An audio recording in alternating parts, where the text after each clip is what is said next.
Hey guys, so this is the FYI how to write a screenplay in a few minutes.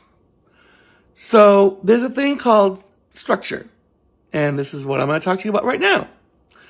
Before you write a screenplay, you have a thesis statement you write down, such as something leads to something. Let's say The Wizard of Oz, for example. We'll say daydreaming leads to homesickness. So something leads to something.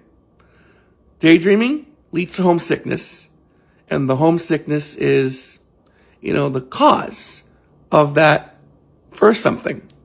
And the first something is usually the character, protagonist, flaw. So in The Wizard of Oz, we'll say like daydreaming, childish daydreaming leads to homesickness, okay? Dorothy is a child who's always daydreaming about going to other lands, other places, and we see her, the protagonist, we meet them in the first 10 pages or the first 10 minutes of the film, and we see their flaw, which is, they're just a childish daydreamer. And within pages 1 to around 30, there's an inciting incident that happens. The inciting incident is the tornado.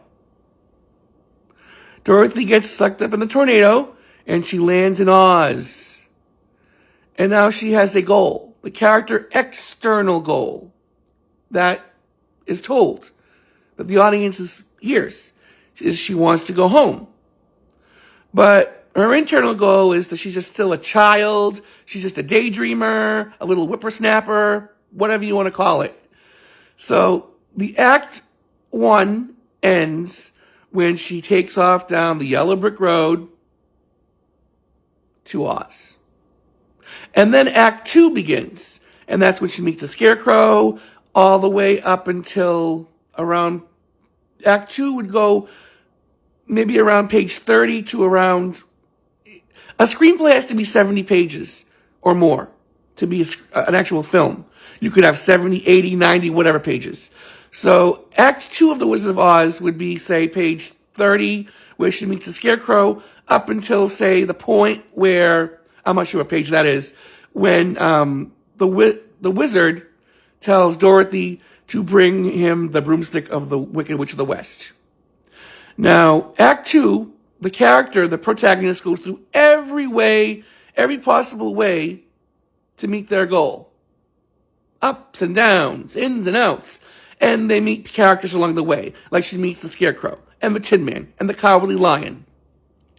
And then at the end of Act 2 was a midpoint, toward the end of Act 2 was a midpoint where everything changes, and the character kind of gets told that what their flaw is. In this case, you could tell the wizard, he calls her a whippersnapper, and she's like a little child. And now everything's changing, and she has to get the broomstick of the Wicked Witch of the West in order for her to go home. So that's the midpoint. So then she sets out on doing that. And then right after the midpoint, there's a low point where the character, the protagonist, who is Dorothy, is at the lowest point possible from reaching their goal. This case, it would be when she's trapped in the Wicked Witch of the West's castle, in the room. That's the end of Act 2. And then Act 3 has the final battle and the return to normal. So the final battle would be Dorothy, the Scarecrow, the Tin Man, the Cowardly Lion, all together, they defeat the witch. And in the final battle, the character overcomes their flaw. Now, in this case, Dorothy's flaw, like I said, she's like little girl, whippersnapper, daydreamer, but she is there for her friends. She throws the water to protect the Scarecrow. The witch is drowned, disintegrated. And then the return to normal would be she clicks the heels, boom, boom, boom, boom, and she returns home. End of movie.